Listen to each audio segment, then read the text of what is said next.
Hi friends, நான் உங்க Rajasekar from PR walks and talks. இது நம்ம யூடியூப் சேனல். நம்ம சேனல் இல்லைன்னா சப்ஸ்கிரைப் பண்ணாம இருந்தா பண்ணிக்கோங்க. இந்த வீடியோ கீழேயே சப்ஸ்கிரைப் பட்டன் இருக்கும், அதை கிளிக் பண்ணிடுங்க. அதுக்கப்புறம் கூட ஒரு பெல் ஐக்கான் வரும், அதையும் கிளிக் பண்ணீங்கன்னா நம்ம சேனல்ல இருந்து போடக்கூடிய வீடியோஸ்னுடைய நோட்டிபிகேஷன் ஒன்னு கூட மிஸ் ஆகாம உங்களுக்கு வந்துடும். அப்போ அதை ஓபன் பண்ணி அதில் இருக்கக்கூடிய கதைகள் எல்லாமே நீங்க கேட்டுக்கலாம். எல்லாமே உங்களுக்கு பிடிச்ச கதைகள் தான். உங்க ஃப்ரெண்ட்ஸுக்கு ஷேர் பண்ணுங்க. இந்த வீடியோல இருக்கக்கூடிய கதையை கேட்டுட்டு லைக் பண்ணிடுங்க. அட் த சேம் டைம் உங்க ஃப்ரெண்ட்ஸுக்கும் ஷேர் பண்ணது இல்லாம இந்த வீடியோல கமெண்ட் பண்ணுங்க. பாலகுமாரன் அவர்கள் எழுதிய கயமை அப்படிங்கிற சிறுகதையை தான் இந்த வீடியோல கேட்க போறோம். வயசாயிட்டாவே நாம யாரையாவது சார்ந்து இருக்க வேண்டிய ஒரு சூழல் வருது. பசங்களையோ பொண்ணுங்களையோ ஏன் தன்னுடைய மனைவியோ கூட சார்ந்து இருக்க வேண்டிய சூழல் வருது. ஆனா வயசானதுக்கு அப்புறம் பாத்தீங்கன்னா, அல்லது மனைவியும் போனதுக்கு அப்புறம் தான் மட்டும் தனிமையில இருக்கும் அப்படிங்கிற மாதிரி ஒரு சூழ்நிலையில மத்தவங்களுடைய அனுசரணையும் எதிர்பார்ப்பும் பரிதாபத்தையும் நம்ம எதிர்நோக்கிறோமோ, அவங்க எல்லாம் அந்த வயசானவங்க எதிர்பார்க்கறாங்களா அப்படிங்கிற மாதிரி ஒரு சுச்சுவேஷன் இருக்கு. தான் நல்லா இருக்கணும் அப்படிங்கிற மாதிரி தான் நினைக்கிறாங்களா, அந்த குடும்ப சூழ்நிலை, பையன் மருமக குழந்தைங்க இவங்கள பத்தி அதிகமா அவங்க திங்க் பண்ணலையோ அப்படிங்கிற மாதிரி வந்து ஒரு கருத்தை எடுத்துட்டு இந்த கதையில சொல்லியிருக்காங்க. மேற்கொண்டு அந்த கதையில என்ன விஷயங்கள் இருக்கு அப்படிங்கிறத அந்த கதையை கேட்டுட்டு நாம டிசைட் பண்ணலாம். ஓகேவா, கேட்கலாமா? ராகவன் இதை சொல்லி முடிக்கையில் அவரது பாதத்தில் சூடாக 2 சொட்டு கண்ணீர் துளிகள். அழாதீங்கப்பா, எதுக்கு அழுக? இப்போ அழுகை இல்லாம கோபம் இல்லாம நான் சொல்றத தெளிவா கேளுங்க. இது ஒரு விஷயம்னு வெறும் செய்தின்னு கேளுங்களேன். நான் முடிக்கிறதுக்கு முன்ன நீங்க அழுதீங்கன்னா என்ன அர்த்தம்? நீங்க ஒரு முடிவுக்கு வந்தாச்சு, அதை சாதிச்சு ஆகணும்னு தானே அர்த்தம் ஆறது. அழுகையால சாதிக்க ஆசைப்படுறீங்கன்னு எனக்கு தெரியுது. கிழவருக்கு அவன் பேச்சு காதில் விழவே இல்லை. விசித்து விசித்து அழத் தொடங்கினார். விசும்பல் அதிகமாகி கேவல் உயர்ந்து குரல் பலப்பட்டு ஓ என்று அழ ஆரம்பித்தார். ராகவன் உள்ளே நகர்ந்தான். தன் அறைக்குள் போய் மின் விசிறியை சுழல விட்டு நாற்காலியில் உட்கார்ந்தான். மறுபடி தோல்வி. தோல்விதானா இது? தான் ஜெயிக்க வேண்டும் என்கிற ஆசை உந்துதலில் தானா இந்த விளைவு? மனிதர்கள் எப்போது ஏன் ஆயுதபாணியாக இருக்கிறார்கள்? கோபமென்ற ஈட்டியும் ஆத்திரமென்ற சவுக்கும் பொறாமை என்கிற குறுவாளும் பகைமை என்ற நீண்ட உடைவாளும் அன்பு என்கிற விஷமும் அழுகை என்ற கேடயமும் கொண்ட ஆயுதபாணிகளாய் ஏன் இருக்கிறார்கள்? உறவை நட்பை வசப்படுத்த ஏன் மிரட்டலையே தாக்குதலையே கைகொள்கிறார்கள்? என்ன காரணம் இதற்கு? பயமா? தனிமையா? தான் மட்டும் சிறந்து விட வேண்டும் என்கிற தனியாத ஆசையா? பதிலுக்கு மிரட்ட முடியாதா? இதை காட்டிலும் பலமான ஆயுதம் தன்னால் பிரயோகம் செய்ய முடியாதா என்ன? ராகவன் கோபத்துடன் எழுந்தான். வேண்டாம், தாக்குதல் எளிது, மிக மிக எளிது. ஆங்காரப்பட்டு தாக்குதல் மிக சுலபம். இதனால் அமைதியை இழப்பதும் அல்லல் படுவதும் தாக்குபவன்தான். தாக்கப்படுபவனுக்கு வலி மட்டும் எஞ்சும். தாக்குபவனுக்கு சதா காலமும் பதில் தாக்குதல் எதிர்பார்த்து நிம்மதியின்மையும் மிரட்சியும் தான் லபிக்கும்.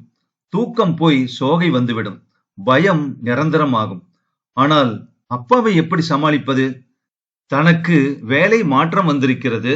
10 நாள் தம்பியிடம் போய் இரு, மாற்றலாகி சேலத்தில் போய் தங்கி அழைத்துக் கொள்கிறேன் என்று சொன்னதற்குத்தான் அப்பாவுக்கு இந்த கோபம், அழுகை எல்லாமே. அப்பாவுக்கு 70 வயது. பாவம்தான், தள்ளாமைதான். பார்த்து பார்த்து கை குழந்தைக்கு செய்வது போல் செய்ய வேண்டிய வயதுதான். பத்மாவதி செய்யத்தான் செய்கிறாள். ஓடி ஓடி உபசரிக்கிறாள். அவளுக்கு இயல்பிலேயே வஞ்சம் கிடையாது. உபசரிப்பதில், ஓடி ஓடி வேலை செய்வதில் சந்தோஷம் கொள்கிற ஜாதி. மாமனாரை என்னமா தாங்கறா என்கிற சின்ன இன்சென்டிவ் போதும் அவளுக்கு. ஒரு வாரத்திற்கு இன்னும் உபசரணைகள் கூடும். இந்த சுகம் பறிபோய் விடுமோ என்கிற பயம் அப்பாவை பிடிவாதம் பிடிக்க வைத்திருக்கிறதோ? ஆனால் வீடு மொத்தமும் 300 மைல் குடிபெயர்ந்து போவது என்பது எளிதா? பத்மாவும் இவனுமே செய்ய வேண்டிய வேலைகளுக்கு இடையே இவரை பாதுகாக்க முடியுமா? ஏன் புரியவில்லை அப்பாவுக்கு? இது என்ன சுயநலம்? பிறர் சுமையை அறியாத குணம். கொஞ்சம் கூட தன் சுகத்தை விட்டுக் கொடுக்காத குணம்.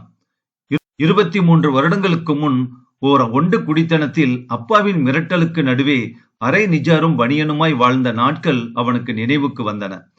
ஹிந்தி ஒழிக என்று ஊர் முழுவதும் கோஷம் போட்ட நாட்கள் அவை. இன்னும் விவரம் புரியாமல் அவன் நல்லது கெட்டது தெரியாமல் கோஷமிட்டான். விளங்காத விடலை பருவம். வீட்டு வாசலில் இந்தி அரக்கி படம் போட்டான். படம் வரைய வரும், அதனால் அழகாக போட்டான். அப்பா கண் மூக்கு காது என்று பாராமல் அடித்து துவைத்து விட்டார். பிராமணனா பிறந்துட்டு ஹிந்தி ஒளிகன்னா கோஷம் படுற படவா. போ, போய் அதுக்கு குங்குமம் இடு, ஊதுபத்தி கொளுத்து, அதுவும் கால்ல விழு, மன்னிப்பு கேளு. போ, ஹிந்தி புஸ்தகம் கொண்டு வா, கொண்டு வாடா. குடித்தனக்காரர்கள் நடமாடும் வராண்டாவில் இந்த அரக்கிக்கு ஊதுபத்தி கொளுத்தி குங்குமம் இட்டு எல்லோரும் வேடிக்கை பார்க்க நமஸ்காரம் பண்ணி அழுகையோடு விம்மி விம்மி ஹிந்தி படித்தான். ஹிந்தி என்கிற மொழி மீது எந்த தமிழின தலைவரும் ஏற்படுத்தாத வெறுப்பை அப்பா ஒரே நாளில் அவனுக்கு உண்டாக்கினார். தமிழ்தான் எனக்கு மூச்சு என்று எவரும் அறியாமல் ஒரு வைராக்கியத்தை உள்ளே வளர்த்து கொண்டான். அந்த வெறுப்பின் எதிர்விளைவாகவே தமிழை தேடி தேடி பார்த்தான். நீராடும் கடலொடுத்த நிலமடந்தை கெளிலொழுகும் என்கிற வாழ்த்துக்கு விம்மி விதிர்த்தான். கண்மூடி மயிர் பொடிக்க தமிழே என் தமிழே என்று நெகிழ்ந்தான். சின்ன சின்னதாய் அப்பா அடித்த காயங்கள் எல்லாம் வலுவாயின. அவன் உணர்வு நசுக்கப்பட்ட போதெல்லாம் வலு கூடின. இவன் வீட்டு வாசலில் காற்று அமோகமாய் வரும். ஒன்று குடித்தன குழந்தைகள் அந்த காற்றுக்கு ஏங்கி ஆட்டமிடும். நிழலும் குளுமையும் நிறைந்த இடத்தில் சத்தம் போட்டு பாடம் படிக்கும். அப்படி படித்த ஒரு பெண் குழந்தை அயர்ந்து வராண்டாவில் தூங்கிவிட்டது. அப்பாவுக்கு அந்த இடத்தில் வேறு ஆள் புழங்கினால் பிடிக்காது. தூங்கும் குழந்தையின் ஒரு கால் கொலுசை யாரும் அறியாமல் கலற்றி வீட்டில் பத்திரப்படுத்தினார். இவன் அதை பார்த்து விட்ட போது வாயில் விரல் வைத்து எச்சரித்தார். குழந்தை விழித்து கொலுசு தேடி வீட்டில் அடிவாங்கி குடித்தன மொத்தமும் இண்டு இடுக்கு விடாமல் தேடத் துவங்கிய போது வாசற்படியில் கிடந்ததாக எடுத்து கொடுத்தார். குழந்தைய வராண்டால படுக்க வச்சுட்டு உள்ள என்ன அரட்ட, பொறுப்பே கிடையாது பொம்மை நாட்டிக்கு என்று இடுப்பில் கை வைத்து இறைந்தார். அந்த மாமியும் அவள் கணவரிடம் அடிபட்டாள். மாமிக்கும் அவன் பிள்ளை சாமிக்கும் அப்பாவின் விஷயம் இது என்று புரிந்துவிட்டது. அந்த பிள்ளை இவன் வீட்டை கடக்கும் போதெல்லாம் கொலுசு திருடா என்று கூவினான். டே ராகவா, போய் அவன் அடி. ஏன்பா, போய் அடி அவன. அவன் பேர் என்ன, சாமிநாதனா? அட்ரா அவன. எதுக்குப்பா?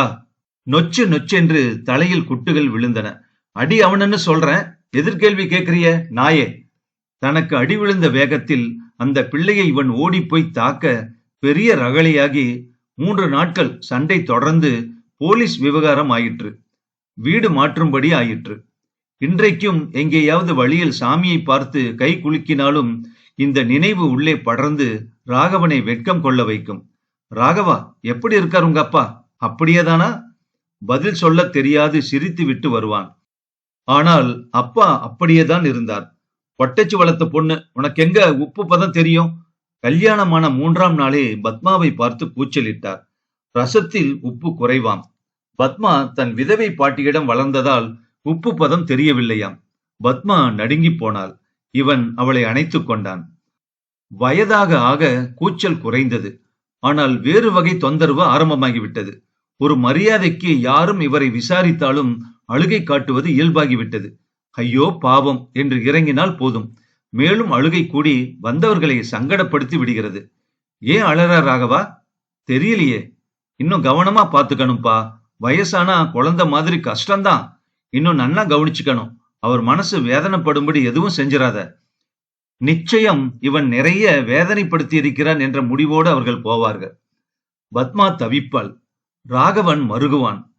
என்ன வேதனை சொல்லுங்கோ என்று மண்டியிட்டு பத்மா கேட்டபோது, தெரியல, என்னமோ யார் விசாரிச்சாலும் அழுக வந்துடுறது என்று சாதாரணமாய் பதில் சொல்லுவார்.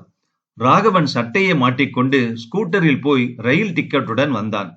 ராத்திரி பாண்டியனுக்கு டிக்கெட் வாங்கிட்டேன், லோயர் பர்த், சௌகரியமா போகலாம். நான் அம்பிக்கு தந்தி கொடுக்கறேன், ஸ்டேஷன்ல வந்து கூட்டிட்டு போவான். டெலிபோன்லயும் சொல்லிடுறேன். ராத்திரி வண்டிக்கு கிளம்புறாருல. இவனின் பெண் குழந்தை தாத்தாவின் மடியில் உட்கார்ந்து கொஞ்சிக் கொண்டிருந்தாள். குழந்தைக்கும் டிக்கெட் வாங்கிடு என்றார் அப்பா. ஏன்? அதுவும் வரேங்கிறது. என்னை விட்டு பிரிய குழந்தைக்கு மனசே இல்ல. இவன் திரும்பி பத்மாவை பார்த்தான்.